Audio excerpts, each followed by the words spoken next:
Michio was worthless scum who lived a pointless, plotless life until he got Isekai'd into another world. There he became an adventurer to defeat dangerous labyrinths and form the most powerful harem. So he goes to the black market and buys freaky girls who will do anything to serve him.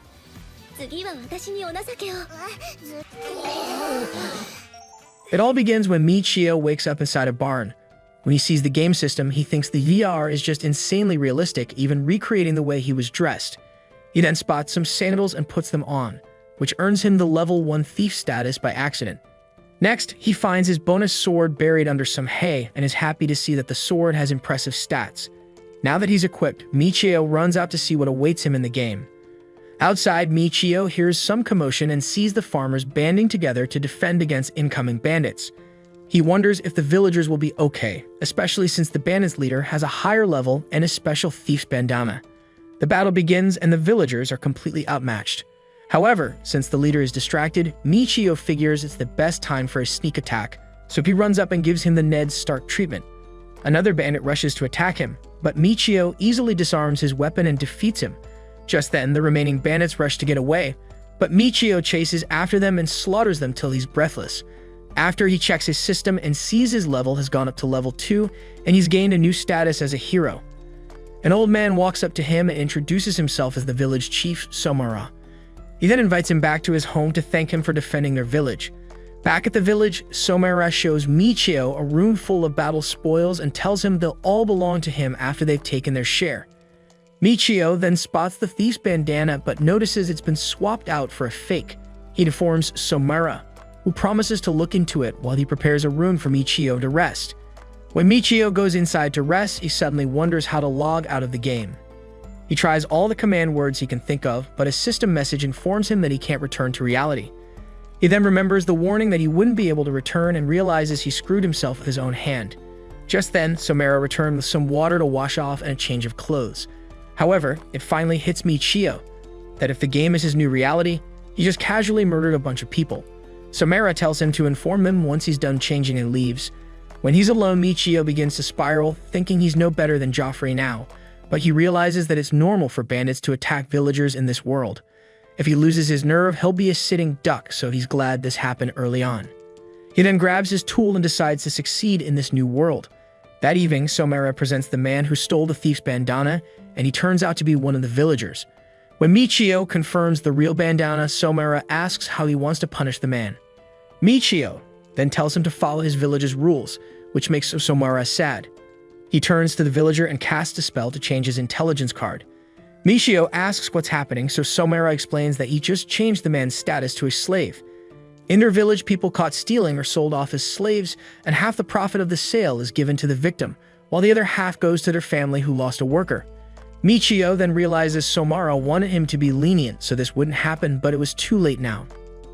After, Somara hands Michio the intelligence cards of the bandits and explains that some may have a price on their head. He then directs him to a night station in the town of Bale where he can redeem his bounties. It would also be the perfect place to sell his battle spoils, so Somara offers to prepare a carriage for him the next day. The next morning, Michio arrives at the town of Bale, which is bustling with people who showed up for market day. After, he heads to the night station where a woman as ugly as her personality tells him 2 of the bandits had bounties on their head. However, when they ask to see his intelligence card before he receives payment, Michio prays his performance issues didn't follow him into the game. Thankfully, his intelligence card pops out, so the bitter woman tosses his pay and tells him to beat it. When Michio leaves, he realizes the town's lively vibe seems to have died, so the carriage rider warns him that there are unsafe areas and shady brothels around. When Michio hears this, his mind goes into overdrive, imagining unholy images. Before he knows it, he arrives at the slave trader's mansion. Inside, the master of the house, Alan, comes out to greet them, explaining that he had many guests because a labyrinth was discovered near the town 2 days ago. When he asked about the slave, they present a letter from Somara explaining the situation. Alan is impressed that Michio was able to defeat so many bandits, but Michio waves him off, saying they were just weak. Alan then offers 30,000 nars in exchange for the fool who risked his life to steal a bandana.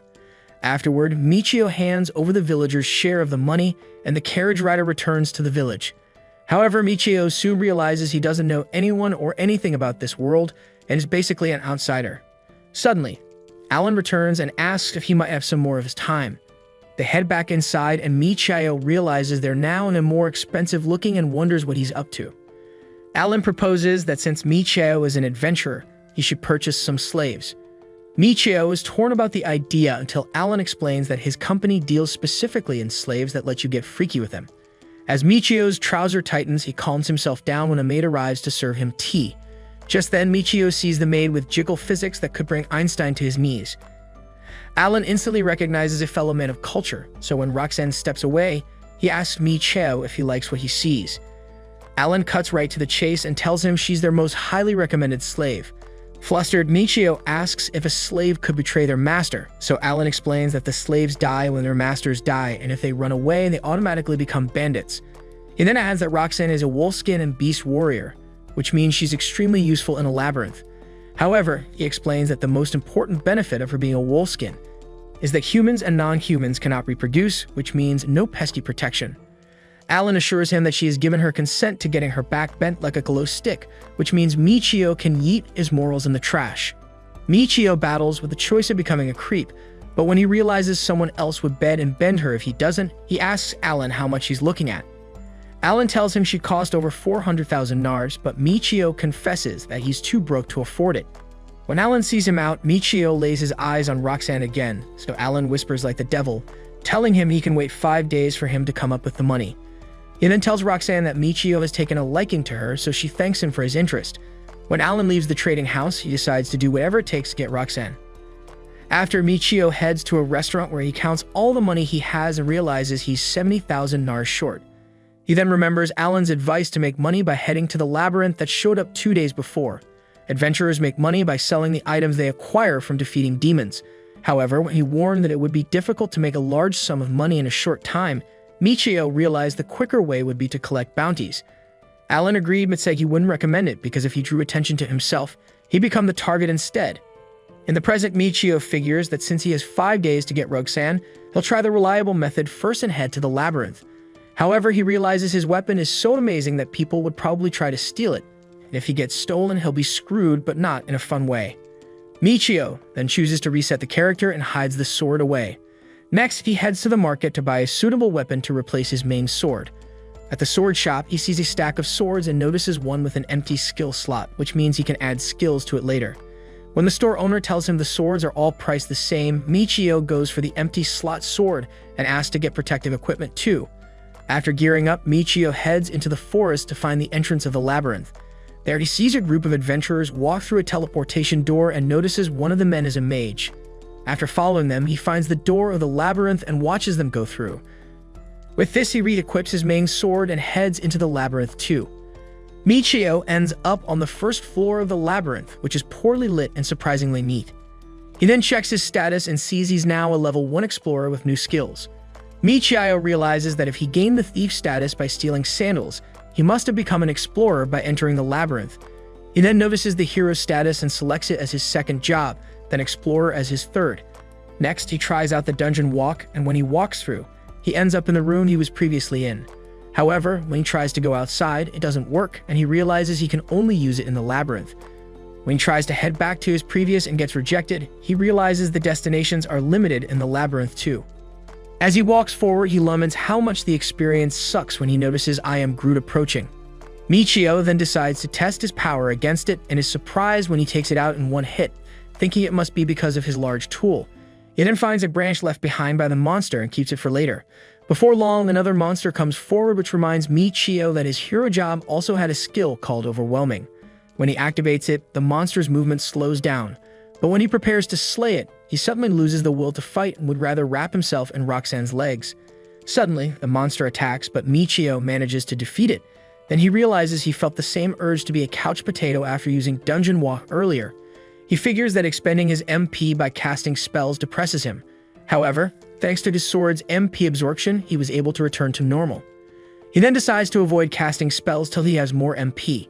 That evening, Michio goes to a guild to sell the branches, but this only fetches him 273 nars. When he returns to the inn, he realizes each branch is worth 10 nars, which means even if he spent 10 hours, he'd only get 1,000 nars, which isn't enough to get Roxanne. The next morning, Michio sets out early, but it's so dark he can't see where he's standing. However, He remembers one of his bonus incantations is teleport, so he uses it to teleport to the first floor of the labyrinth. Michio rejoices for a second, but suddenly starts cursing himself for coming to a dangerous place. He realizes he's thinking negatively again and summons his sword so he can quickly defeat an enemy and recover his MP. After Michio fights off monsters back to back, but realizes he doesn't have infinite health and can't keep going. On the bright side, his status for all his jobs has increased, so he decides to go into a deeper level in the dungeon. Suddenly, a brick behind him shifts out of place and he discovers a secret room. He thinks there might be treasure hidden inside and quickly crawls in, but he soon realizes it's actually a monster's den. As he backs up from the monsters, one of them shows up behind him and tries to attack. He manages to defeat it but ends up getting smacked aside by another Groot. Michio realizes that he'll die if he keeps taking blows like that, so he plans to escape, but the dungeon walk doesn't respond. Screwed by his own greed, Michio has no choice but to fight, hoping to make up for his health loss with his sword HP absorption skill. He then uses Overwhelming to slow the monsters down as he cuts through them, but this decreases his MP drastically. Michio figures that since this is his new reality, dying here would be the end, so he decides to give it his all. Surprisingly, the twerp manages to defeat all the monsters and collect their hard wood. He then exits the secret room, thankful for his tool's ability to recharge so he can go for multiple rounds.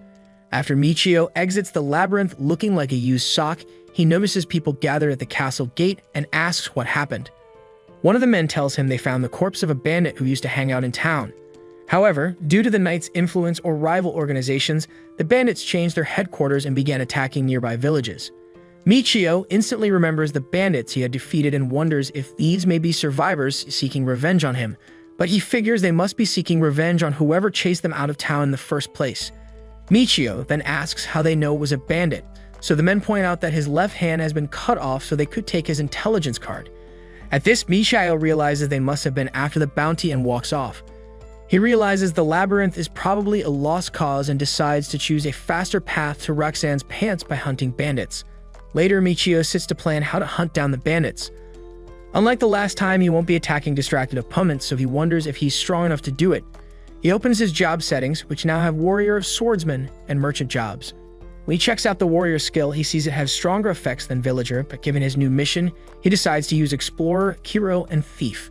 The next morning, Michio walks around town trying to identify any bandits, but everyone at the market checks out. Suddenly, Michio overhears some men who say the bandits who are dying are the ones who were chased out of the slums. Michio then remembers when the carriage rider told him about the shady places in the area, so he heads to a dark alley to activate his teleportation. Moments later, he arrives at the slums, which happen to smell like sewage.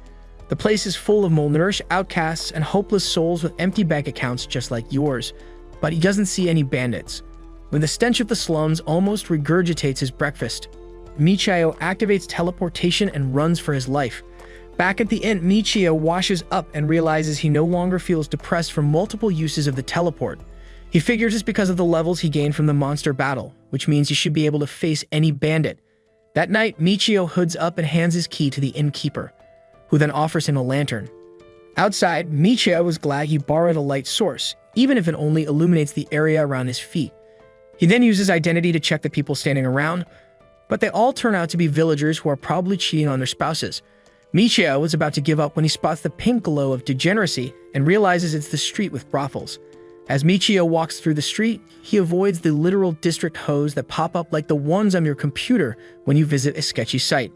Just then, he notices a hair-resistant buff dude rizzing up one of the workers and discovers he's a bandit. The man leaves and Michio follows him toward the slums.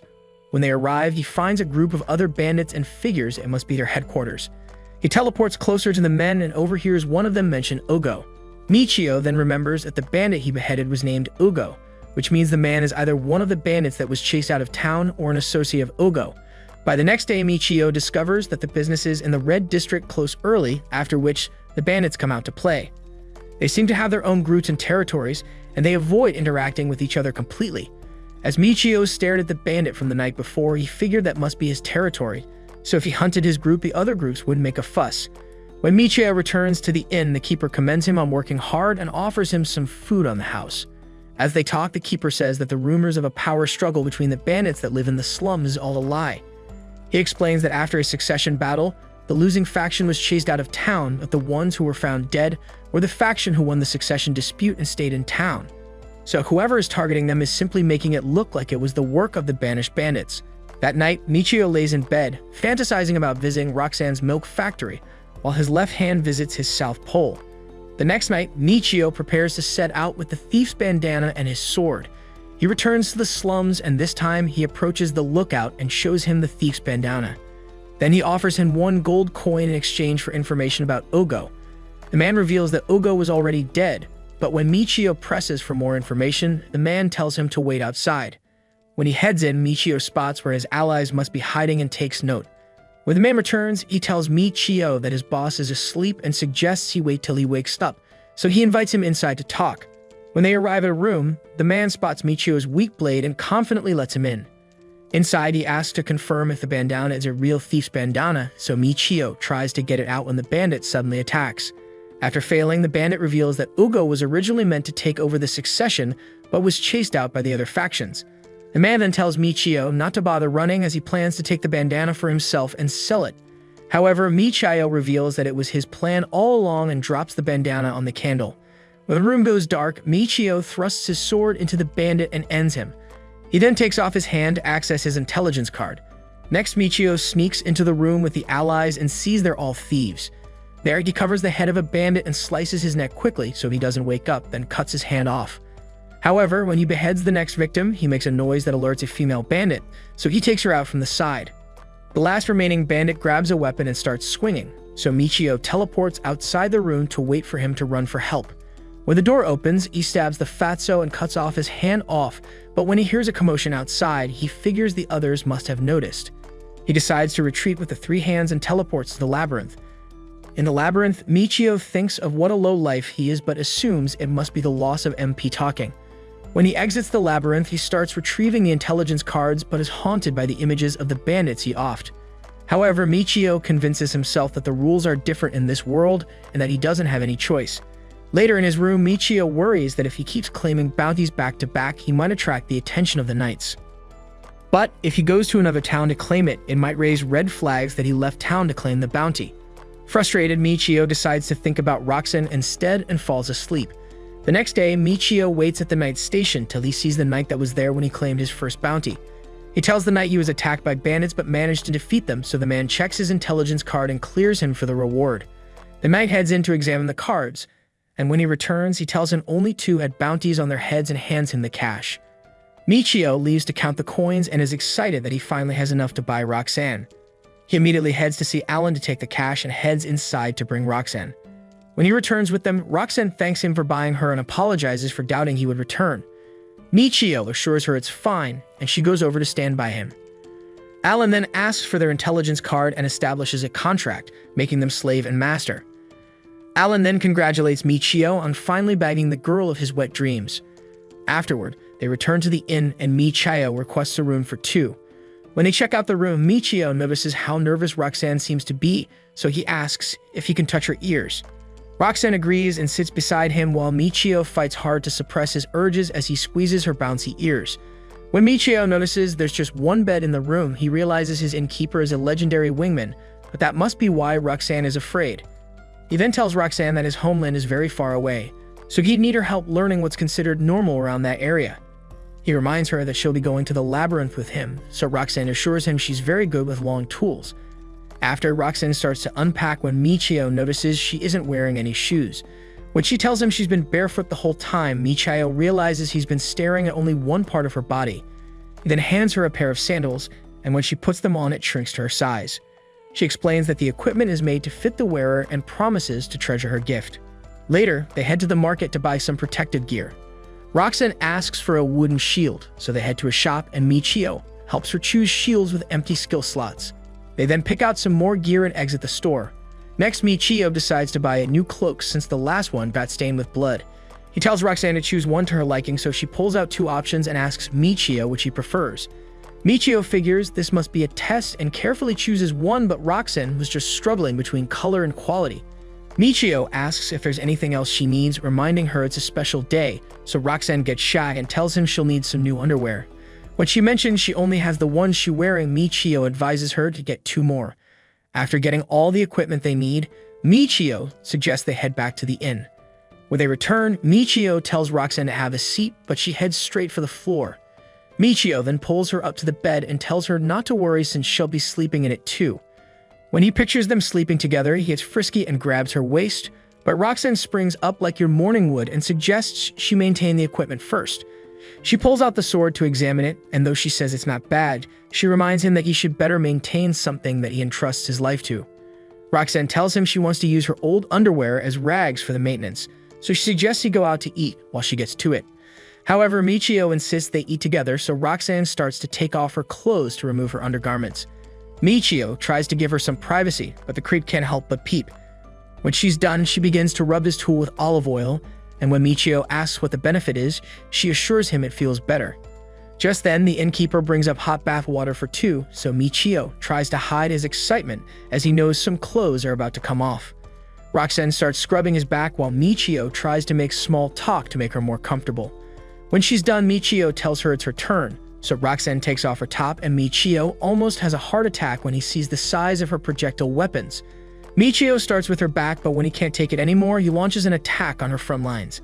Then he goes back to being wholesome when he offers to wash her hair. When she returns the favor, the view of her mountain tops almost drives him mad, so he plans to take things to the next stage. Roxanne sees the look of starvation in his eyes, so she runs back and offers to put on her maid outfit, making Michio wonder what Alan must have taught her. He then tells her to ditch the outfit, along with the rest of her underwear. Roxanne obeys and joins him on the bed, so Michio kisses her for the first time. He then instructs her to kiss him first thing in the morning and last thing at night. When she agrees, Michio proceeds to clap his virgin status away. The next day, Roxanne kisses Michio good morning, waking his sleeping soldier. Unfortunately, Michio decides to save the fun for later and suggests they head to the Labyrinth. As they gear up, Michio asks how he can equip his weapons with skills, so Roxanne asks if he's referring to skill crystals, which are formed through the accumulation of monster skills. The crystals can then be fused with equipment, depending on the skills of the blacksmith. Michio asks how he can become one, so Roxanne says it's a skill exclusive to dwarves, so he can't become one. When Michio asks about hiring a blacksmith, Roxanne says she doesn't recommend it since a lot of scammy blacksmiths are out there, and they don't like direct transactions. When Roxanne finishes dressing up, Michio hands her some leather armor, but when the armor puts all of her assets on display, they decide to switch armors. Michio then activates party organization and adds her to his party. When they herd into town, Michio pulls Roxanne into an alley where he activates his teleportation and take through. He then informs her they're on the first floor of a labyrinth through teleportation magic. When Roxanne says she's never heard of such a thing, Michio tells her not to tell anyone since not many people can use it. When they head deeper inside the dungeon, Roxanne points Michio in the direction of the monsters. He wonders how she knows, so she explains that her nose is exceptionally good even for a wolfskin, and she's good at detecting prey. She then asks him for a magic crystal. Michio asks what that is, so Roxanne explains that they store a monster's magic power after they've been defeated and can be used as energy sources. However, he can't store magic power without the crystal, which means he's been screwing himself again. When he asks how much they sell for, she explains that they're the most valuable things they can get out of the labyrinth, causing Michio to feel like a fool, so she tries to cheer him up. She then explains that they can purchase empty ones from guilds, so Michio suggests they buy one later. After Michio finds the monster, Roxanne smelts and summons his sword to fight it. There, he manages to take it out with a single blow, impressing Roxanne. They continue through the labyrinth, and when Michio sees Roxanne wagging her tail, he's surprised that this makes her happy. Later, they return to the inn with bags full of branches, so Michio tells her it's because her power is so impressive. Roxanne reveals that in her old party, no one listened to her opinions and only let her fight inconspicuously from behind, but Michio is different. Michio says her power is too great not to use, then tells her to have a seat beside him. He tells her she doesn't need to be told to sit and assures her he won't climb on top of her, just cause she sits close. When Roxanne tells him she doesn't mind, he hugs her and asks if he can taste her ears. When she discourages the idea, he settles for playing with them like bubble wrap, and Roxanne admits it feels good. Michio asks Roxanne if they have grilled seaweed wrapped mochi, which is a food from his homeland, but Roxanne doesn't know what he's talking about. She then tells him some people grill fish on the coast, but that's not exactly what he had in mind. Just then, she asks if he'll be returning to his homeland, so Michio says he won't be, which means she's stuck with him. Roxanne explains that people typically sell slaves they no longer need, so Michio assures her that he plans on keeping those weapons of mass destruction all to himself. However, he warns that he's likely to recruit more party members, which Roxanne says is only natural, but the fool just wanted her to consent to group freak-offs. Later, they head to the guild and Michio buys 2 magic crystals. When he hands them to Roxanne, she explains that they change color based on the magic power stored in them. Red after defeating 10 monsters, purple after defeating 100, and white after defeating 1 million. However, most stop at green, which is 10,000, while some sell at blue, which is 100,000. At this, they head back to the Labyrinth, and when Michio defeats the monsters with ease, Roxanne suggests they head to a higher floor. Michio is surprised the Labyrinth doesn't go down, so Roxanne explains that it goes up because it's growing like a living being and feasting on the bodies the monsters leave behind. Michio asks how they can defeat the Labyrinth, so Roxanne says he'll have to defeat the boss on each floor till he reaches the highest one. Michio figures he'll need a way to attack multiple monsters at once, so he asks Roxanne if she knows any such spells, but she doesn't. After, they continue through the Labyrinth and Michio decides to practice his bonus incantation spells to acquire the mage job. However, each time he tries to cast them, nothing happens, so he figures he doesn't have enough MP to cast them. Just then, Roxanne informs Michio that was his 10th monster, so he checks and sees his crystal is now red. However, Roxanne's crystal is still black because only the person who deals the fatal blow gains the magic power. Suddenly, Michio notices a skill named Crystallization Upgrade, so he activates it with his next few attacks, and the next time he shows Roxanne his crystal is already purple. When she wonders how it's possible, he tells her not to tell anyone.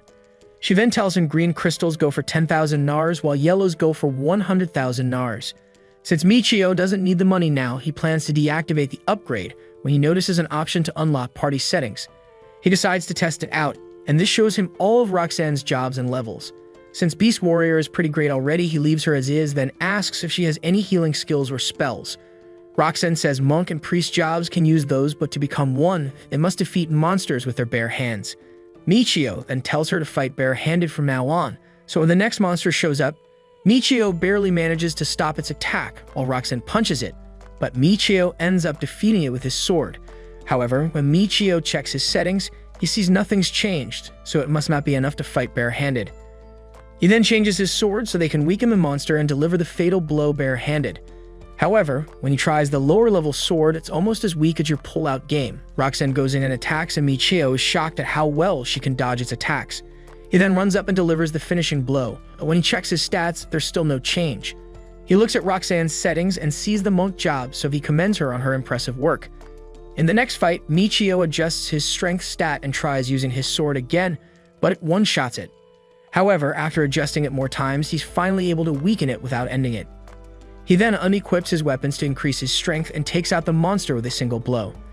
Now that he's achieved monk status, Michio is able to heal his wounds. He tells Roxanne he severed job to monk too, but when Roxanne doesn't understand how, Michio simply tells her to keep it a secret too. Later, they return to the inn and Roxanne apologizes for not being very useful, but Michio tells her she was. He then begins to undress her for bath time, but Roxanne feels weird about it because she's a slave, which means she should be scrubbing him instead. However, Michio assures her he's not complaining. Roxanne returns the favor and undresses him, and they return to their nighttime workout routine. The next day at the Labyrinth, they reach a waiting room, and Roxanne explains that the boss is beyond the doors. Only one party can enter the boss's room at a time, so if there's more than one party, they need to wait their turn in the room. Roxanne is eager to fight, but when Michio remembers they'll be facing a boss, he wonders if they're strong enough. However, Roxanne assures him that he is, and the door opens to let them in. Roxanne leads the way and says if they're lucky enough, they might get equipment left behind by a previous group who got whooped. Just then, the boss appears and Roxanne charges in to attack, but the boss barely flinches from her attacks. She then gives Michio an opening to strike, but unlike the other monsters on the floor, it doesn't go down with one strike. Michio then spams his rush skill in combination with Roxanne's attack, and they manage to defeat it. Afterward, Roxanne finds a leaf, and when she picks it up, Michio notices a new beast attack skill and an additional job called Herbalist. Roxanne explains that herbalists use herbs to make medicine, so Michio figures it would be useful. But when he asks about her beast attack skill, she explains that she can't use it because she can't use the right incantation. She points out that using incantations leaves them vulnerable, so it's better for a beginner like her to not rely on her skills. Next, they head to the second floor, which doesn't look different from the first floor. Michio suggests they head back to the first floor and fight the boss again, hoping to acquire the herbalist job too. He then heads back through the door they came out of, but is surprised to end up outside the labyrinth. Suddenly, he remembers Roxanne's explanation about the waiting room and realizes how dumb he looks, so he tries to save face by claiming it was all an experiment. Later, they return to the boss room and Michio feels relaxed this time. However, when the boss starts activating a magic circle, he rushes forward to stop it but almost gets smacked in the face. Roxanne comes to his aid and holds the monster back while Michio sneaks up behind it and slays it. After, Roxanne asks how the magic circle was dispelled, so Michio explains that it's yet another cheat of his sword. Next, Michio grabs the leaf and gains the herbalist job, so he turns the leaf into pills.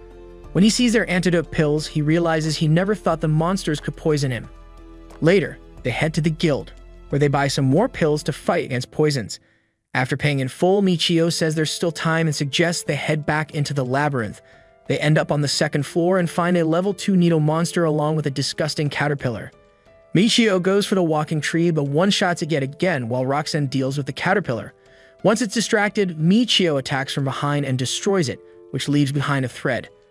As they advance, Michio asks if there will be 3 monsters on the 3rd floor too, but Roxanne says that only happens from the 4th floor, then groups of 4 on the 8th floor. Up ahead, they find 2 caterpillars, so Michio rushes to attack before they notice them. After defeating his caterpillar, Roxanne calls out as the second activates a magic circle. However, Michio is too slow to react and gets tied up with threads as it leaps to attack. Michio stops it with its legs and slashes through it, causing the threads to disappear too. After, Michio suggests they attack the caterpillars first from then on since they're a pain. Later, Michio and Roxanne head through town as Michio wonders what they'd do if they encountered lots of enemies. Just then, Michio notices something fishy and gets close to Roxanne. He tells her to carefully look at the man in the shadows and check what he's staring at. Roxanne realizes it's the trading house she came from and wonders what he's doing there, so Michio uses Identify and sees he's actually a bandit. Moments later, they visit Alan and warn him that his company is being watched. However, even though Alan thanks him for the warning, he doesn't seem to take it seriously. Because of this, Roxanne tells him the person watching was a bandit, so Alan asks how they know that. Michio says he learned some shady things while he was raising money for Roxanne, so Alan reveals that the issue is actually related to Michio. Apparently, the slave Michio sold him was bought the day before, but the owners said they needed time to prepare before taking him. While Alan was talking to one of the customers, the other was saying something to the slave. He then points out that ordinary people have no interest in a thief's bandana, which means the slave probably had connections to the bandits before. Alan explains that he no longer owns the slave, so he's free to leave his room and let the bandits in. Michio asks how he can be so calm, so Alan figures it's unlikely that a bunch of bandits would attack a trading house in the middle of town, but he also has combat slaves and doesn't intend to be beaten by a bunch of bandits. At this, Michio tells Roxanne it's time to leave since they've done their part, but she tells him about a woman who had been very nice to her during their time there. When Michio sees he's worried about her, Michio sits and suggests Alan hire him as a bodyguard. He claims he doesn't want the slave he sold to do him any harm, so Roxanne thanks him for doing this. Alan agrees and offers him 1,000 nars along with the equipment and intelligence cards of any bandits he defeats. Michio agrees, so Alan leads him through a back door where the lookout can't spot him, and Michio agrees he use it at night too. When they leave, Roxanne apologizes for being selfish and tells Alan that the man was a bandit, so Michio tells her to be careful next time. Later, Michio prepares to leave but is surprised when he sees Roxanne gear up too. When she commands to go too, so Michio tells her to keep a safe distance. After, they return to Alan's company and enter through the back door. There they join Alan and his combat slaves, so Alan tells them to wait with him till the bandits attack and blows out the lantern. While they wait in the dark, Roxanne notifies Michio that the door is open. Hearing this, the combat slaves get ready and Alan says he has gathered those who can't fight and those who look after the slaves on the second floor. When he requests that Michio protect them, Michio says that was his plan all along. So Alan pulls out his sword and goes to war. Shortly after, Michio and Roxanne wander in the dark and Roxanne senses someone approaching. So Michio identifies the runner as a level 3 bandit. Just then, he figures the bandit probably lacks the balls for a fight and flees the first chance he gets. Just then, the bandit slips into a room, making Michio wonder if he knows he just screwed himself. So Michio tells Roxanne to stay put and sneaks towards the room. Just then, he thinks of how he tried casting his bonus incantations randomly, but none worked due to his lack of MP, so he realizes there are still some he's yet to try out. On checking his unexplored options, Michio opts for the equivalent exchange incantation and figures it's likely used for trading HP, After this, he decides the spell is too dangerous to test on monsters whose HP he doesn't know. He then opens the rune door, gets a read on the bandit's stats, and discovers he's a level 3 bandit, just like himself. However, since Michio had other jobs, he realized he must have more HP compared to the bandit. Suddenly, Michio activates the equivalent exchange spell, and it takes effect in the dark. Michio then collapses to the ground and realizes he just lost a ton of MP. While he questions what he'd just done, Roxanne rushes in and asks if he's alright. While he struggles to get on his feet, they sense someone approaching, and it turns out to be Alan, who then asks if he's alright. Alan then points out that one of the bandits escaped and headed in their direction. Just then, Alan spots the mess in the room and moves closer to check it out. Alarmed, Michio fears that Alan will find it weird, but fortunately, Alan asks if it's a self-destruct orb. Curious, Roxanne asked about it, and Alan explains that it's an item that makes a splatter out of people and he didn't expect the bandits to have any. Relieved to know Alan didn't figure it out, Michio tries to get up and pops a pill to recover some of his MP. Afterward, Alan thanks Michio for his help and hands him his reward as promised, so Michio and Roxanne then take their leave. On their way home, Michio decides to get back to the labyrinth as soon as possible. Just then, he opens up a portal and they walk into the labyrinth. Suddenly, Michio collapses and realizes the warp would consume more of his already diminished MP. While he berates himself for not realizing this sooner, Roxanne rushes to help, feeling concerned. However, a few moments later, Michio slashes through some monsters and recovers completely. After this, he checks out his stats and realizes he made the right choice, casting the equivalent exchange spell. Because of this, he's now a level 1 mage who can cast novice-level spells for fire, water, air, and earth. After giving it some thought, Michio asks Roxanne about the kinds of spells mages cast. In response, Roxanne explains that mages cast spells that damage all targets, create walls, and fire orbs. Amused by this, Michio thinks of all the possible ways to make it work. Eventually, when he thinks of a fireball, a magic circle appears before him. Having figured out how it works, Michio fires off a fireball from his hands. Knowing he's an explorer, Roxanne asks how he's able to pull that off, but Michio tells her to keep it a secret. Shortly after this, another monster shows up and Michio tries to take it down with the fireball spell. However, the monster keeps moving despite the flames. Seeing this, Michio figures his hit power will increase as he gains levels. Suddenly, he charges towards the monster and finishes it off with his sword. Just then, the monster vanishes, leaving a branch behind. However, Michio is more interested in exploring his new powers, so he creates a firewall and realizes it's probably for defense. After this, he tries to figure out the right spell for a multi-target attack. After several trials with no results, Michio realizes he's lost MP and nothing happened. He then wonders if it's because there are no enemies nearby, so he decides that they should move to the second floor. When they arrive, they spot 2 monsters coming towards them, and Michio figures it's an opportunity to test his spell. So he summons a firestorm, which destroys the monsters in one hit. After this, Michio decides to primarily use magic in combat because he wants to protect Roxanne since she serves him well with her assets, which are as soft as her personality. Some moments later, a monster caterpillar burns from Michio's attack, and when it vanishes, Michio says it would be easier if his spells were a little more powerful. Just then, Roxanne reveals that she's heard that mages often carry staves. On hearing this, Michio wonders why he hasn't thought of it and says that the next market day is in 4 days. He then complains that it'll take a while before they can get one. However, Roxanne says that he'd need to go to Kuritar to visit a permanent shop. When Michio wonders where in the world that is, Roxanne explains that there's a large labyrinth there as well as many shops serving explorers, so he decides it's worth checking out. After this, they arrive at the boss's waiting room, and the boss appears as a giant bug, so it creates a magic circle and prepares to attack. However, Michio creates a firewall that blocks the attack. After this, they jointly take out the bug, and Michio picks up a spool of thread left behind by the bug.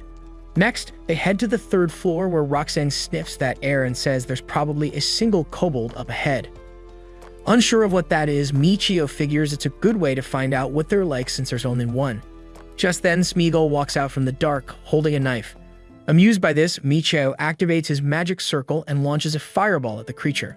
Within seconds, the kobold vanishes, surprising Michio, who had expected more from a level 3 monster. So Michio spots the salt left behind by the monster and picks it up. He then asks how much it's worth, but is disappointed to find out it's as expensive as your ex promises. So he drops the salt and goes on a rampage slaying more kobolds. Michio then checks his bag and announces that it's full already, so he suggests that they leave for the day. Roxanne then asks about his level, and he says he's a level 20 explorer. Hearing this, Roxanne freaks out, but he tells her to keep it coded as usual. Later at the guild, they get paid for the day's work and hear someone advertising a one-way trip to the Imperial City. When Michio marvels at this, Roxanne explains that the lady uses her field walk to shorten trips that take several days in exchange for money. Amused by this, Michio says he would have gone to Kurotar, but he's got no business in Imperial City. Roxanne then tells him that both cities are near each other, sparking Michio's interest. So Michio suggests that they go, but Roxanne says she'll wait for his return since the cost is per person. So Michio heads towards the lady, thinking if he heads there alone, they'll be able to travel there anytime for free using the warp. After this, he asks the lady how much the trip costs, and she requests a silver coin. The lady then opens up the portal and they arrive on the other side, where Michio marvels at the size of the Adventurers Guild. However, he asks the lady to take him to Kurotar, and she obliges. When they arrive on the other side, Michio thanks the lady and warps through a wall back to Bala. Shortly after, Roxanne welcomes him back, but he collapses into her arms since he expended more MP than he expected and tells her that they can now go to Kurotar anytime. Sometime later in the town of Kurotar, Roxanne and Michio explore. While Michio gets carried away with the stalls, Roxanne shows him the way to the Labyrinth. On arrival, they find a lot of explorers waiting while others pay to enter the Labyrinth. Just then, Roxanne whispers in his ear that they could enter by teleporting without paying the fee. Impressed by this, Michio commends Roxanne for being smart. After this, they walk into a store where household items are sold and a merchant asks if they need something or a place to live. In response, Michio asks if they sell weapons, but the merchant explains that they only sell hardware and describes the weapons shop. On their way out, Michio asks Roxanne if the shop is also a real estate agency, and she responds by saying she doesn't know what the market is like in Kurotar. When he gives him the breakdown of rents for various house sizes, Michio realizes he's been blowing his money at the inn. So he asks if just anyone can rent a house, and Roxanne explains that it's possible if the town is large enough. She then whispers that he could probably live anywhere since he has access to spells. Meanwhile, Michio prefers to keep his magical abilities away from the public, so he decides to live like every other explorer. Later, at the weapons shop, Michio activates his Identify ability and checks out the rods and wands on sale. To avoid blowing up his account, Michio opts for an affordable one while Roxanne commends him for being a good judge of quality. As they explore the shop, Michio is surprised to find staves made of steel, iron, and wood, so he decides to buy the wooden one so he can quickly return to his back-scrubbing routine. Afterward, on the outskirts of the town, Michio and Roxanne locate a quiet residential neighborhood outside the town's center and decide it's the perfect one for a screamer like Roxanne. So they went back to the hardware shop where Michio asked the merchant if just anyone could live in the town. In response, the merchant explains that they could, but their intelligence card has to be checked. She then asks if Michio was an explorer and what kind of home he's looking for. Since Michio has no clues about this, he asks about the available ones. The merchant then asks if they'll both be living there, and he says they will for now, but that might change in the future. Hearing this, the merchant smiles and commends him on being an explorer indeed. Surprised by her remark, Michio wonders if she realizes Roxanne is a slave, while the merchant checks out Roxanne's floating melons and commends his taste in girls too. After asking Michio about his preferences and realizing he has none, the merchant says she's got some apartments near the Labyrinth. To avoid disturbing the neighbors, Michio says he doesn't mind living far away. After this, the merchant presumes that since he's not an adventurer, he'd prefer a homemade with shielding cement. When he wonders what that is, Roxanne explains that field walk can't be used on walls made from shielding cement, so Michio figures that'd prevent him from teleporting at will. However, the merchant reassures him that he can install a sturdy partition. After this, Michio requests to see the place, and they are taken to the outskirts of the town. There, the merchant explains that they could use the yard as they please, but Michio points out that it's pretty neglected. When they complain about this, the merchant says it's bound to happen without anyone to take care of it. She then suggests that they grow other herbs in the yard. Just then, Roxanne requests for some seeds, and the merchant obliges. After this, the merchant advertises some hoes to them, making Michio wonder if she's on a mission to empty his wallets. On entering the house, the merchant explains that they could make a variety of adjustments since the previous owners did a couple of them. After showing them, Michio is amazed to find out that the previous owners built a washroom separate from the toilet, so he checks it out and wonders what it's for. While Roxanne and the merchant discuss the kitchen, Michio announces that he'd like to check the second floor. So he explores the rooms and finds the one with the right view and size for his midnight workout sessions.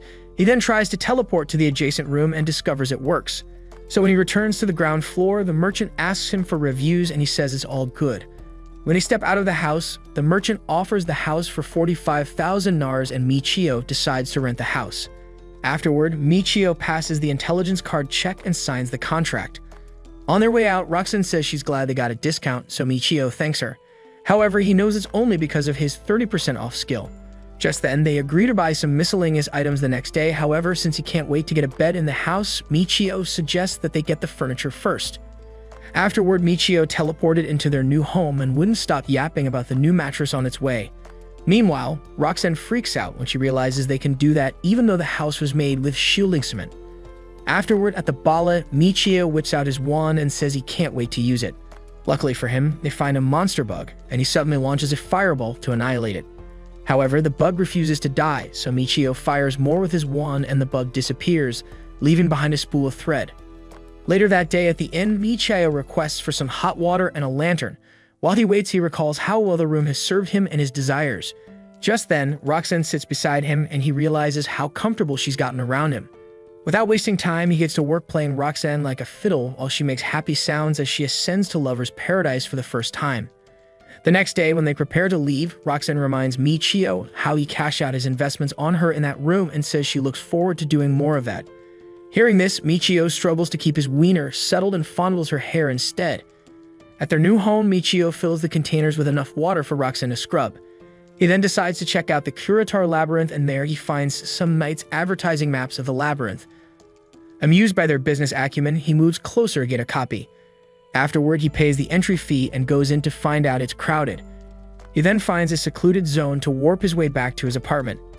On getting home, he announces that they can now access the Curator Labyrinth without paying. In response, Roxanne curtsies and welcomes him, so he plays with her hair and pulls her close. Just then, Roxanne says she's dirty, but Michio doesn't mind, so he decides to seize the moment. Unfortunately, they get interrupted by a knock on the door. Their furniture was delivered, but Michio wouldn't let the man in to prevent anyone from teleporting into their crib. After setting up the most important furniture, Michio decides to go for a test drive and pulls Roxanne closer. He then helps her get out of her clothes and pulls a 50 Shades of Grey all night long on the new bed. The next morning, Michio wakes to Roxanne's kiss as usual, but while he wishes that will last forever, he realizes screwing all day won't pay the bills, so he says they have to go to the labyrinth. After waiting their turn at the first floor boss waiting room, they went in. Suddenly, a ripped Smeagol appears to them with a butcher's knife, intimidating Michio with its abs. However, Roxanne attacks it first. In retaliation, the kobold swings its knife in slow-mo, surprising Michio, who had expected more. So Michio walks up to it and offs it in one hit. Shortly after, they arrive on the second floor, and Roxanne points out that it would probably be safe to use magic since half the second floor seems to be kobolds as well.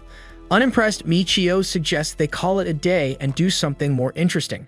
So they teleport their way back into the apartment. Roxanne then tells Michio to go get some rest, but since he needs her to put him to rest, he asks what she's up to and she says she'll get the seeds. Now interested, Michio says he'll go with her and suggests they use some gardening after they eat. Afterward, they head to town and the merchant welcomes them. She then leaves to get the seeds while Michio checks out the hose on sale and asks if they'll be needing one. However, Roxanne says he doesn't need a hose since he already has one. Shortly after, the merchant arrives with the seeds, and while she explains what they are to Roxanne, Michio decides to save Roxanne's hands for better things by getting a hoe. Afterward, they return to the yard and Michio suggests that they till the entire area. When Roxanne offers to help, he asks her to sharpen some scraps he'd like to build a fence with. So they get to work, and before long their new garden is up and running. While Michio sits, admiring their work, Roxanne shows up with a change of clothes and offers to do the laundry. So while Michio changes, Roxanne chips in that they could use a tub for the laundry. Inspired by this, Michio heads to the Curator Cooper and requests a laundry tub.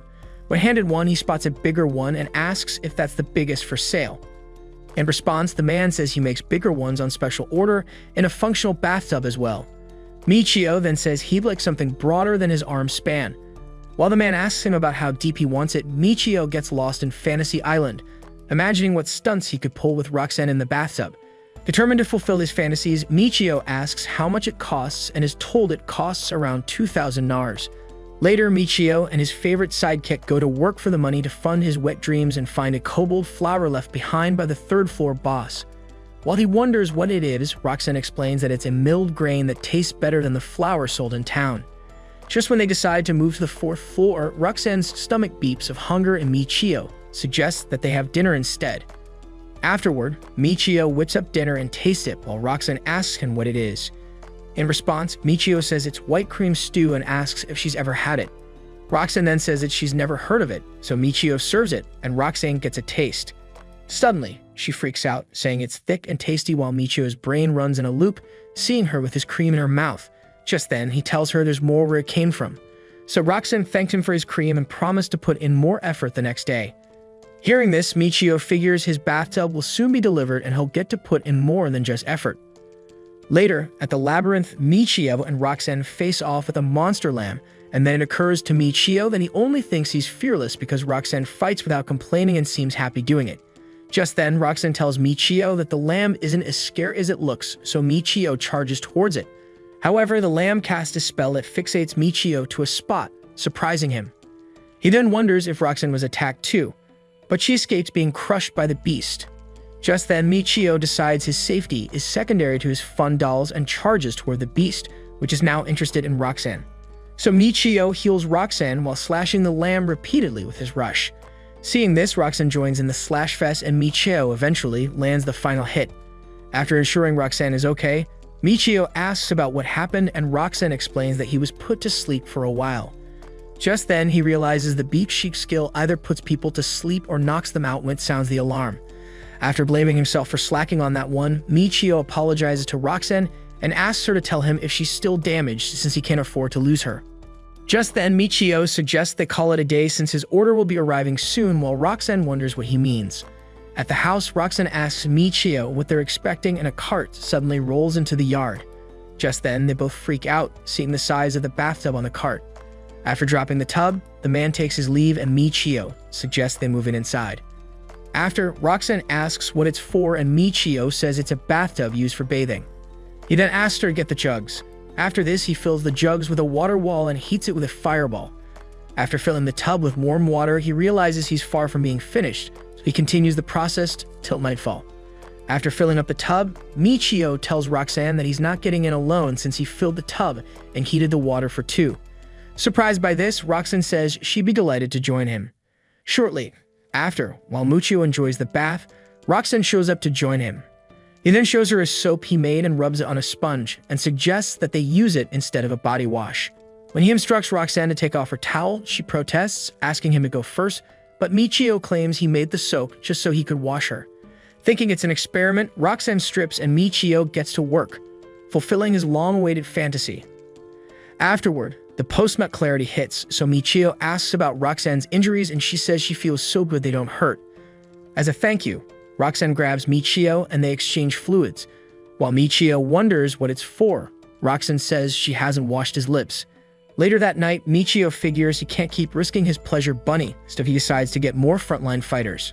Later on the Labyrinth's 7th floor, Michio casts a fireball and roasts a rabbit. While Roxanne compliments him, Michio walks to pick up the rabbit pelt left behind and Roxanne points out that they gather a few of those. After he thanks her, they head to the Imperial City where Roxanne explains that since the guild will only pay peanuts for the pelts, clothing stores will buy them for a high price.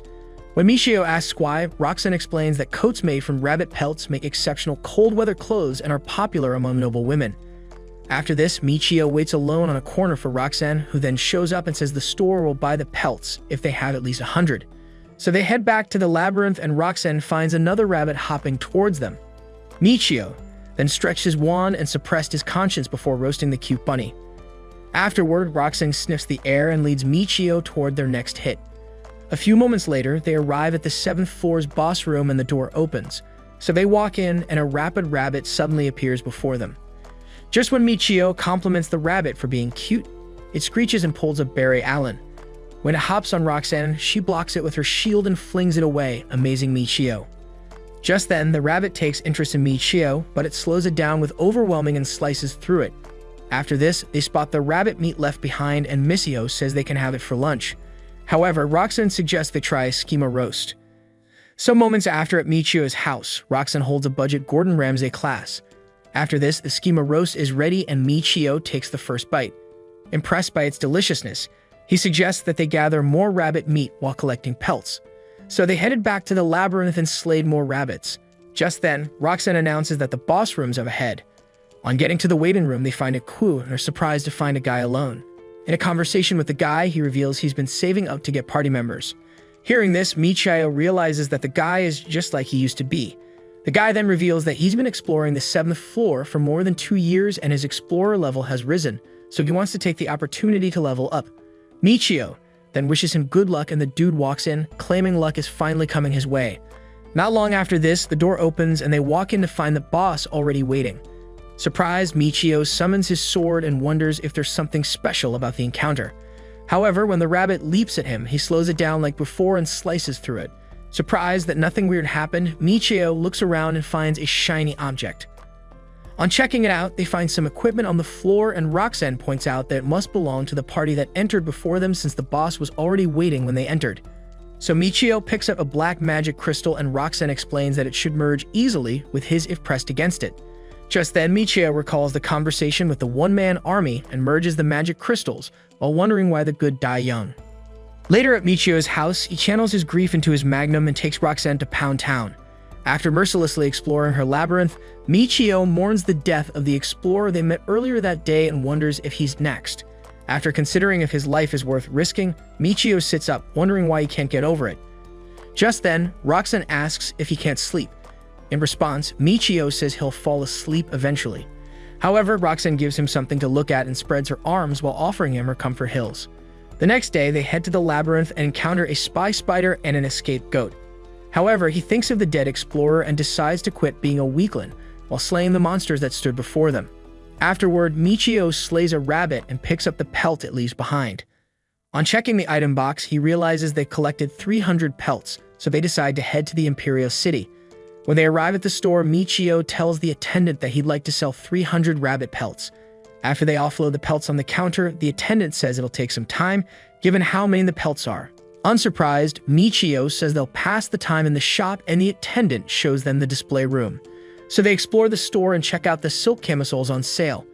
While checking them out, Michio wonders how it'd look on Roxanne and a female attendant explains that it's a popular sleepwear among noble women. Hearing this, Michio asks Roxanne what she thinks, but she can't find her words. Just then, Michio asks how much it is and decides to take 2. At this point, Roxanne finds her voice and asks if he's sure. In response, Michio says it's his way of thanking her for the previous day, so she thanks him and they decide on which colors to pick. Just then, the male attendant shows up and thanks them for waiting. After this, he pays them for the pelts and adds a bonus for the numbers. Afterward, at the house, Roxanne thanks Michio for the sleepwear and says she'll wear one of them while he takes her to Cloud 9. In preparation for this, Michio suggests that they take a bath first. However, while filling the tub, Michio realizes how much it sucks. He then calls Roxanne to go with him to the labyrinth since he has run out of MP. A few moments later, they arrive on the 7th floor and encounter 3 monsters. Suddenly, Roxanne charges towards them and takes out 2. However, the paunch escapes her attack and charges toward Michio, who is occupied with thoughts of the camisole that awaits him. Weakened by his loss of MP, Michio manages to take out the paunch and collapses to the floor. Roxanne then rushes to help him, however, he says it's just a scratch while berating himself for being overconfident. After this, while they both relax in the bath, Michio figures his finger is still swollen, so Roxanne asks if he's alright and checks it out. Just that Michio says it'll heal faster if she sucks on it. After this, Roxanne shows him her impressive tongue game and sucking skills. When Roxanne asks how she did, Michio says the pain is gone. Seeing how good it felt, Michio decides to go further, so he says he was hit somewhere else and presents his pecker for a gawk treatment. Afterward, Roxanne shows up in the room with her new nightie, which fries Mickey's brain circuit as soon as he spots her self-suspending melons. After admiring the work of art that stood before him, Michio asks her to spin and is stunned to see she's wearing nothing underneath. Without further ado, Michio pulls her and serenades the forest animals with her sweet sounds. The next day, Michio casts a firestorm spell to annihilate 3 rabbits, but it fails, so he resorts to using his sword. After struggling to take out the 3 bunnies, Michio realizes it'll be tough for his party to handle anything more than they've encountered on the 8th floor. While he considers expanding his party, Roxanne shows him a skill crystal left behind. Later at Michio's house, he examines the skill crystal and figures he could probably use to create an item with a skill when combined with an empty skill slot. However, he wonders how he'd get a dwarf to make what he wants. Just then, Roxanne walks in with lunch and Michio apologizes for now helping out. In response, Roxanne says she's the cook and clean kind of girl. Michio then suggests they eat before it gets cold. Afterward, Michio shows Roxanne the skill crystal, and she freaks out, seeing it has changed from green to yellow. Michio then says it's probably because he merged 2 magic crystals. After this, he confirmed the price of yellow magic crystals and figured they'd have all they needed after selling it. So Michio decides that they visit the ballet afterward. He then reveals his plan to visit Alan and write a will.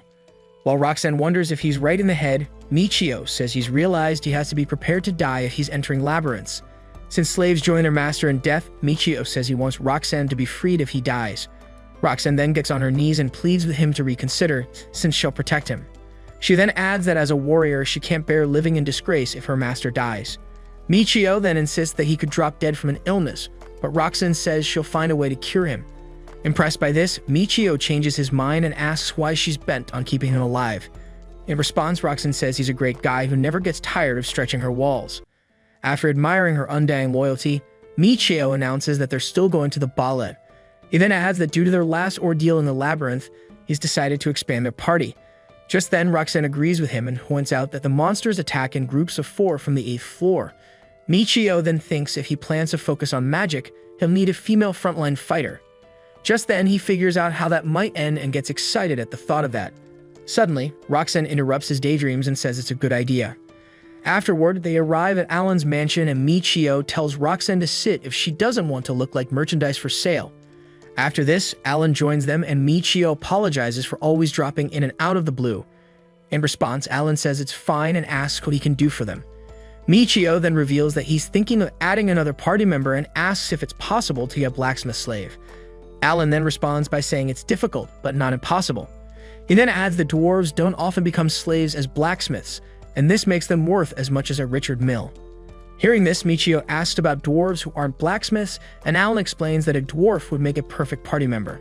However, Alan says he has only one dwarf, but her personality isn't suited for fighting. On hearing that the dwarf is a female, Michio wonders what her personality is suited for and asks Roxanne about her thoughts on it. Surprised, Roxanne suggests they meet the dwarf first. So Michio requests to see the dwarf and Alan leaves to get her ready. Shortly after this, a woman shows up and announces that the dwarf is ready. Just then, Roxanne lights up with excitement, while Michio realizes she must be the woman who treated Roxanne well. Afterward, the dwarf walks in and Alan introduces her as Sherry. Immediately, Michio assesses her and figures she is as old as Roxanne. While he checks her out, he wonders if she'd be able to handle the pressures of the labyrinth and his bedroom too. Just then, Sherry bows and says she's a level 10 explorer. Unsurprised, Michio says she shouldn't have any problems entering the labyrinth then. However, Sherry reveals that she failed to become a blacksmith.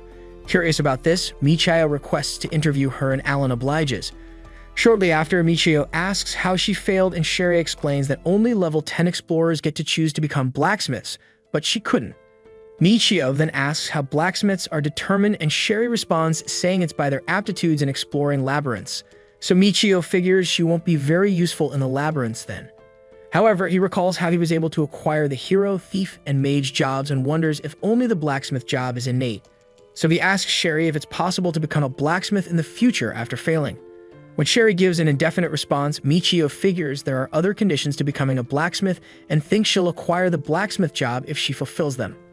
After this, Michio realizes it'd be a waste to turn her away and then decides she's the perfect fit for a second party member.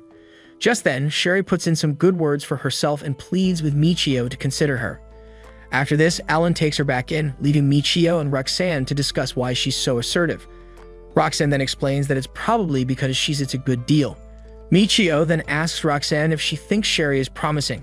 In response, Roxanne says she doesn't know much about dwarves and adds that Sherry can manage her lack of aptitude with hard work. Just when Michio feels relieved to know that Roxanne approves of his decision, she points out that Sherry won't be able to do much for long. Confused, Michio asks what she means and Roxanne explains that she has to be of a certain age. After this, she suggests that they confirm, since dwarf ears get thinner with age and Sherry has rather thin ears.